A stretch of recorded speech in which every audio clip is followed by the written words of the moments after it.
మేము అక్కడ సంబంధించిన వ్యక్తుల దగ్గర, ఆ మండలానికి సంబంధించిన వ్యక్తుల దగ్గర కొనుగోలు చేయడం జరిగింది. మా కుటుంబ సభ్యుల పేరు మీదుగా అవన్నీ కూడా రిజిస్టర్ చేయడం జరిగింది. దాన్ని అభూత కల్పనలు కలుపుతూ కేవలం 23 ఎకరాల భూమిని 75 ఎకరాలు ఎట్లా అయింది అని చెప్పి వాళ్ళు రాయడం జరిగింది. మరి నేను ఒకటే మీ అందరికీ కూడా తెలియజేస్తా ఉన్నాను, మీ ద్వారా ఈ రాష్ట్ర ప్రజలకు కూడా చంద్రబాబు కుట్రలు కుతంత్రాలు ఈ రాష్ట్ర ప్రజలకు ముందే బాగా తెలుసు. దాంట్లో ఇంకా పెద్ద ఎత్తున ఈరోజు మా మీద ఒక వ్యక్తిత్వ హననాన్ని చేపట్టాడు. ఈ పచ్చ పత్రికల ద్వారా, పచ్చ మీడియా ద్వారా. మరి ఇది ఏదైతే ఈ ల్యాండ్ ఉందో ఇది 19/11/1981లో డైరెక్టర్ ఆఫ్ సెటిల్మెంట్స్ మాకెవరైతే అమ్మారో వాళ్లకు ఆర్డర్ ఇవ్వడం జరిగింది. ఆర్డర్ ఇచ్చేదే కాకుండా అది ఆ తర్వాత రెవెన్యూ వాళ్ళు ఇంప్లిమెంట్ కూడా చేయడం జరిగింది. ఆ తర్వాతే వాళ్ళ దగ్గర నుంచి మనం కొనుక్కోవడం జరిగింది. ఆ రోజు ఆర్డర్ సెటిల్మెంట్ డైరెక్ట్ ఇచ్చిన అసదుద్దీన్ అహ్మద్ అని చెప్పి ఐఏఎస్ ఆఫీసర్ ఇవ్వడం జరిగింది. ఈ కాపీ మీ అందరికీ కూడా చూపిస్తా ఉన్నాను. అవసరమైతే మీ అందరికీ కూడా జిరాక్సులు తీసి కాపీలు కూడా ఇవ్వడం జరుగుతుంది. అదేవిధంగా అక్కడేదో అధునాతన గెస్ట్ హౌస్ కట్టినామంటారు. 2001లో కొన్నప్పుడే అక్కడ రాత్రుల్లో బస చేయాలంటే పని చేసే వాళ్ళందరికీ కూడా ఒక సెక్యూర్డ్ ప్లేస్ ఉండాలని చెప్పి ఆ రోజే మేము అక్కడ కట్టడం జరిగింది. ఆ తర్వాత అప్పుడే మామిడి చెట్లు పెట్టడం జరిగింది. దాదాపు 24-25 సంవత్సరాలు అయితే ఈరోజు మళ్ళా అది అటవీ భూమి అన్యాక్రాంతం అయిపోయిందని చెప్పి మాట్లాడడం జరుగుతోంది.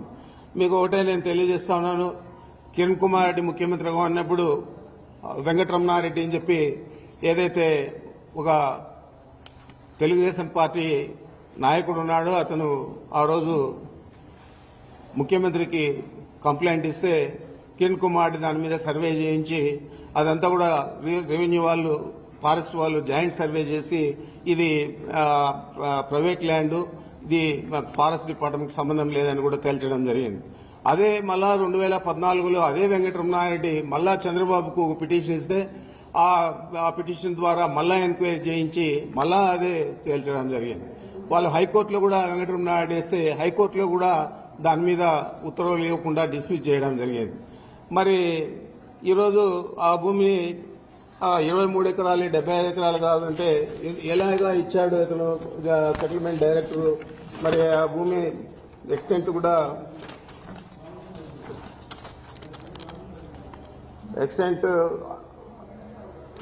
75 acres 74 cents అని ఇచ్చారు.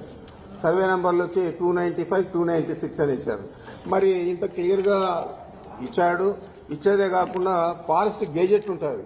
ఫారెస్ట్ గెజెట్ లో 1968లోనే అది వాళ్ళు పక్కకు పెట్టేశారు. ఆ ఫారెస్ట్ గెజెట్ కూడా మీకు చూపిస్తా ఉన్నాను. ఇది ఫారెస్ట్ గెజెట్.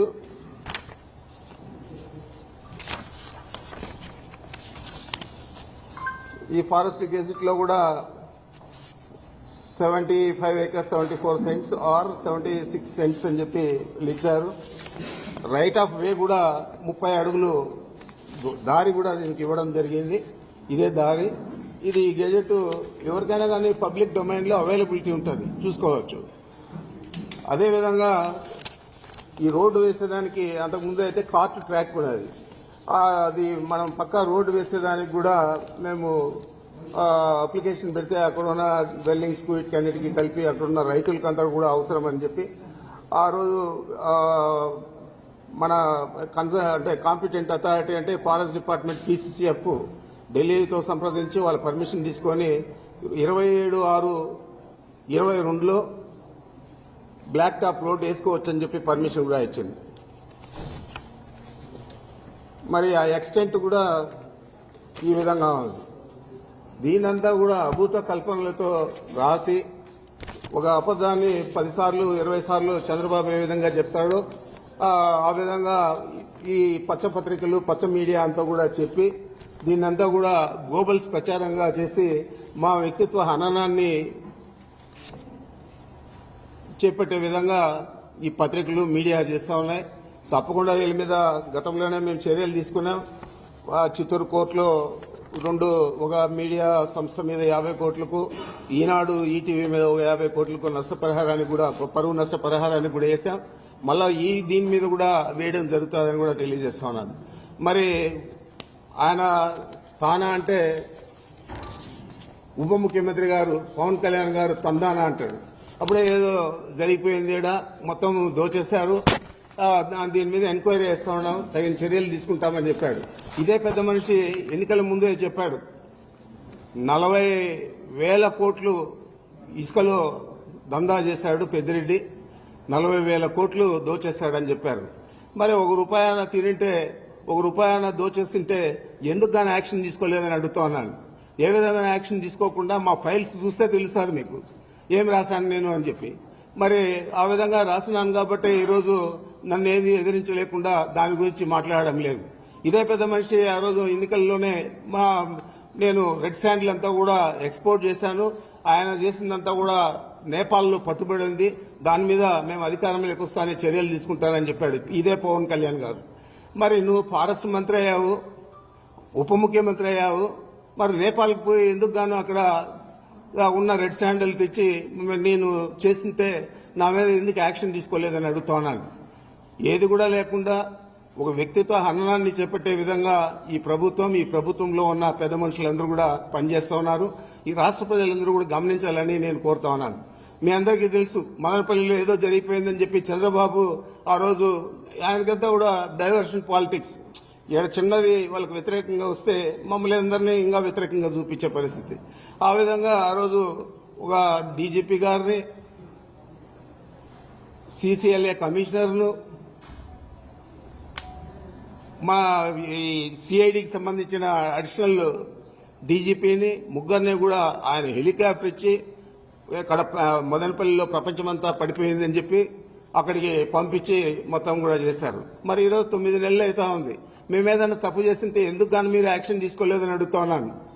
ఏది కూడా లేకుండా ఏదో ఒక రకంగా రాష్ట్ర ప్రజలందరికీ కూడా మేము దొంగలు, వైఎస్ఆర్ కాంగ్రెస్ పార్టీ అన్యాయాలు చేసింది గత 5 సంవత్సరాల్లో, మేము ఇప్పుడు వచ్చి ఈ రాష్ట్ర ప్రజలను ఉద్ధరిస్తాము అని చెప్పే పరిస్థితి చంద్రబాబు నాయుడు చేపట్టాడు.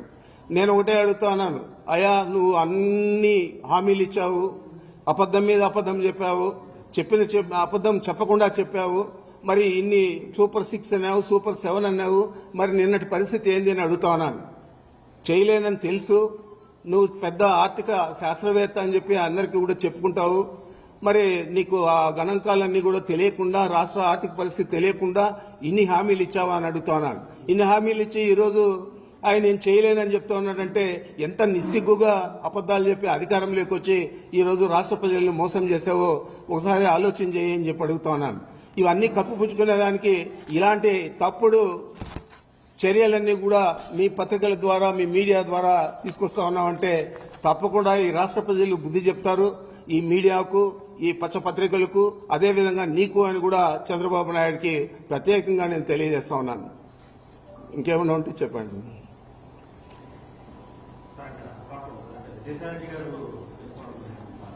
అదే ఆయన సొంత విషయం, మనకేం సంబంధం.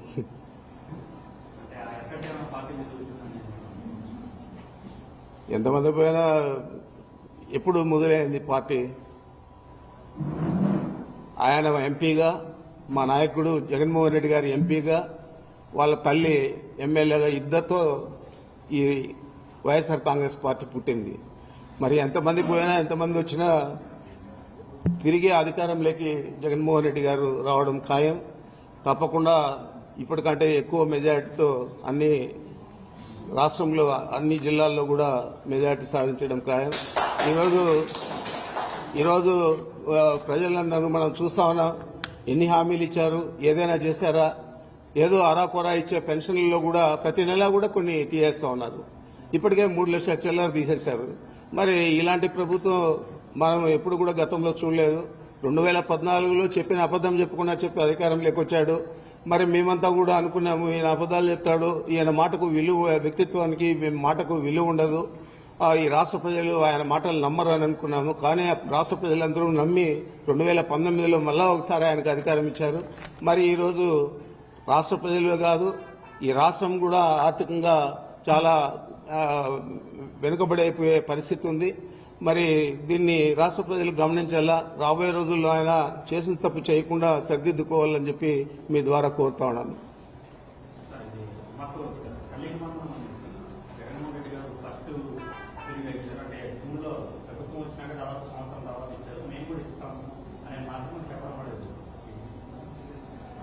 జగన్మోహన్ రెడ్డి గారు ఇచ్చిన పథకాలన్నీ కూడా చెప్పినవన్నీ కూడా పూర్తి స్థాయిలో చేశారనేది మీ అందరికీ మా అందరికీ కూడా తెలుసు. ఆయన ఒక క్యాలెండర్ డేట్లు ఇచ్చి పలానా రోజు పలానా